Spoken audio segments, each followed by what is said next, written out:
Charity နဲ့ grade 9တင်ချာအခန်းလေးလေ့ကျင့်ခန်း4.3အဲနံပါတ်2ကိုတွက်မယ်နော်နံပါတ်2ကဘာတွေမေးထားလဲကြည့်မယ်အောက်ပါညီမျှခြင်းများကိုဖြည့်ရှင်း၍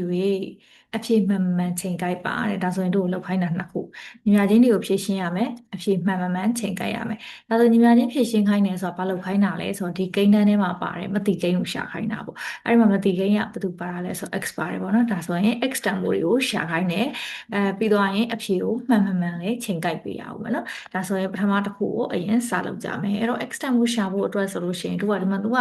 စာခွဲကိန်းသဘောမျိုးတော့ပေးထားတယ်ဒါပေမဲ့ဒီဘက်မှာခဏ equal 14ကရှိနေသေးတယ်ဒါဆိုရင်စာခွဲကိန်းကအကုန်ခွဲလို့မရသေးဘူးပေါ့နော်အဲမတိကိန်းရှာလို့မရသေးဘူးပေါ့ဒါဆိုရင်သူတို့ကိုအရင်ရှင်းထုတ်ပြီးအကုန်လုံးပြန်ပြီးတော့မှပူပေါင်းပြီးတော့စာခွဲကိန်းခွဲမယ်ဒါဆိုရင်ဒီလိုမြောက်ကြမယ်2x နဲ့ 3x နဲ့မြောက်တော့ 6x square နောက်တစ်ခါဒီကောင်နဲ့သူနဲ့လည်းပဲမြောက်မယ်မြောက်တော့ -2x နောက်ဒီ +1 နဲ့ 3x နဲ့မြောက်မယ်အဲ့တော့ +3x ဒါနဲ့လည်းမြောက်တော့ -1ဒီ14ကိုကြာတော့ဒီဘက်ကို minus နဲ့လာပို့လိုက်မယ်เนาะ equal 0ပေါ့အဲ့ဆိုရင်ဒါဘာလို့ဖြစ်မလဲဆိုတော့6x square ဒီကောင်နဲ့ဒီကောင်နဲ့ရှင်းလိုက်လို့ရှိရင်ကြတော့ plus x ပဲကျန်တော့မယ်နော် -15 ဆိုပြီးတော့နော် equal 0ဆိုပြီးတော့ကျန်မယ်ဒါဆိုရင်တို့တွေကဘာလုပ်ကြမှာလဲဆိုတော့စာခွဲကိန်းခွဲရမှာပေါ့နော်စာခွဲကိန်းခွဲတော့ဘယ်လိုခွဲမလဲဆိုတော့ဒီမှာအဲ6တလီ6လဲရတယ်3နှစ်လီ6လဲရတယ်ပေါ့နော်ဒါဆိုလို့ရှိရင်3နှစ်လီ6နဲ့ခွဲကြည့်မယ်3နှစ်လီ6ဟိုဘက်ကကျတော့15ဆိုတော့5 3လီ15ပေါ့နော်ဒါဆိုရင်ချက်ချီကမြောက်ကြည့်လိုက်မယ်ဒီကောင်ကိုအရင်မြောက်လိုက်တဲ့အခါကျတော့ဘာလဲဆိုတော့2 5လီ10 10x နဲ့ဒီကောင်နဲ့ဒီကောင်နဲ့က 9x ပေါ့နော်ဒါဆိုရင်ဒီအလယ်ကိန်းရရမယ်ဆိုတော့အလယ်ကိန်းလေးက plus x ရရမယ်ဆိုတော့ဒီလိုလေးတက်လိုက်လို့ရှိရင်เนาะသူအပေါင်းအနှုတ်ဆိုရင်တို့ကအပေါင်းအနှုတ်ကိုအဲဒါဆိုရင်ဒီမှာ +1x ရမယ်ပေါ့နော်ဒါဆိုတို့လက္ခဏာတက်ကြမယ်အဲ့တော့10ဖြစ်စေတဲ့ကောင်ရဲ့ကဏ္ဍရှိပါ plus ထည့်မယ်10ဖြစ်စေတဲ့ကောင်ရဲ့ကဏ္ဍရှိပါ plus 9ဖြစ်စေတဲ့ကောင်ရဲ့ကဏ္ဍရှိပါ minus တက်မယ်ဒါဆိုလို့ရှိရင်တို့တွေဒီနှစ်ခွင်းဆိုပြီးတော့တွားလို့ရပြီနော်အဲ့တော့အဲ့ဒီနှစ်ခွင်းကိုရေးပါမယ်သူက3x plus 5တခွင်း 2x minus 3တခွင်း equal 0ပေါ့နော်ဒါဆိုရင်နှစ်ခွင်းမြောက်ချင်း0နဲ့ညီနေတယ်ဆိုတာ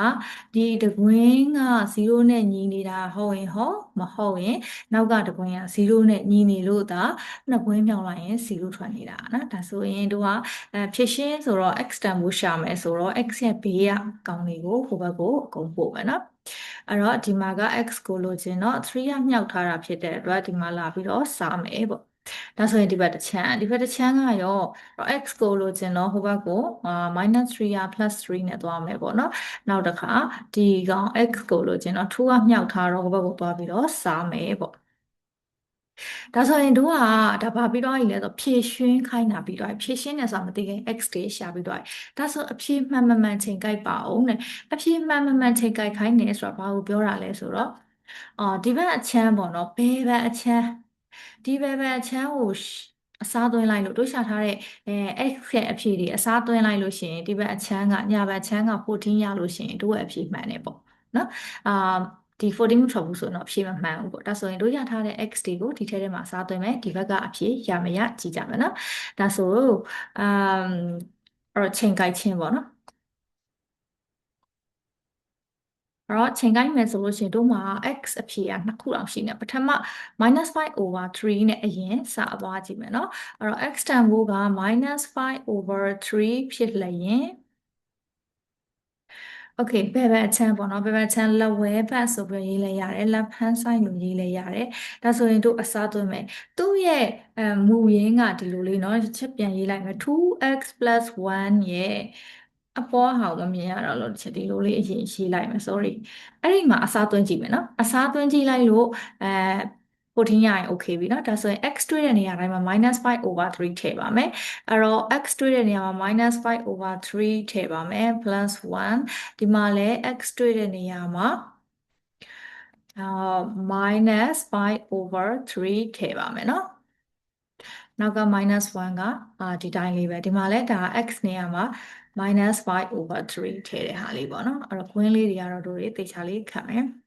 အဲ့တော့ဒီကောင်နှစ်ကောင်ကိုရှင်းမယ်ရှင်းလိုက်တော့ကြတော့ဘာရမလဲဆိုတော့ဘာမှလည်းဒီကောင်ကကျင်းလို့လည်းမရဘူးเนาะကျင်းလို့မရတာဖြစ်တဲ့အတွက်ဒီတိုင်းလေးပဲမြှောက်လိုက်မယ်ဆိုတော့-10/3 plus 1ပေါ့နော်ဒါလေးကိုကွင်းလေးနဲ့ထားလိုက်မယ်ဘာလို့လဲဆိုတော့နောက်မှာလည်းကွင်းရှိသေးတယ်အဲ့တော့ဒီကောင်ကကြတော့-3နဲ့3နဲ့ကြည်သွားတော့ဒီကောင်-5 -5 ရဲ့နောက်က-1ရဲ့ဆိုတော့-6ပေါ့နော်သူကဒါလေးကြံမယ်အဲ့တော့ရှေ့ကကောင်နဲ့ကျင်းရှေ့ကကောင်ကပိုင်းခြေညှိရမယ်ပိုင်းခြေညှိရမယ်ဆိုတော့3နဲ့ပိုင်းခြေဆွဲညှိလိုက်မယ်ဒီကောင်က3ဖြစ်အောင်အောက်ကို3နဲ့မြောက်တော့ပေါ်လဲပဲ3နဲ့မြောက်မယ်ပေါ့နော်ဒါလေးက-6အဲ့တော့ဒီမှာကဘာရမှာလဲဆိုတော့-7/3ဒီကောင်လေးကဘာမှမရှိဘူးဆိုတာကမြှောက်ထားတာเนาะ-6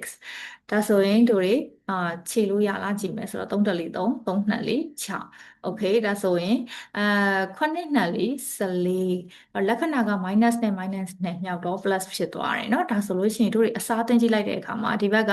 ဘယ်ညဘက်အချမ်းကနော်14ကိုပြန်ရပါပြီ right hand side ကိုပြန်ရပါပြီဒါဆိုလို့ရှိရင်လက်ဝဲဘက်အချမ်းဖြစ်တဲ့ left hand side နဲ့လက်ရဘက်အချမ်းဖြစ်တဲ့ right hand side နဲ့တူသွားပြီဖြစ်တဲ့အတွက်တို့ကအဖြေလေးကမှန်ပါတယ်ပေါ့နော်ဒါပေမဲ့တို့ရဲ့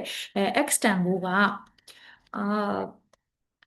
တစ်လုံးနဲ့ရထားတာမဟုတ်ဘူးနောက်ထပ်တစ်လုံးရှိသေးတယ်ပေါ့နော်ဒါဆိုလို့ရှိရင်နောက်ထပ် extend ဘိုးပေါ့3/2ဖြစ်လျင်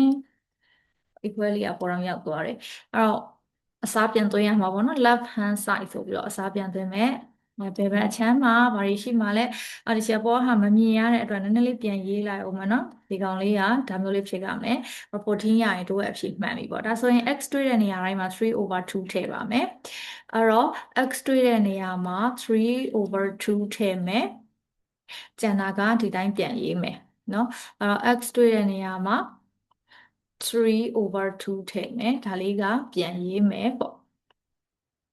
ဒါဆိုရင်ဒီမှာက तू ကထူးနဲ့ထူးနဲ့ကြည့်ပြီးတော့မြှောက်ထားတာ။မြှောက်ထားတဲ့ထဲမှာ3 + 1ကျန်တော့တကောင်4ပေါ့နော်။4ကျန်မယ်ပြီးတော့ရင်ဒီကောင်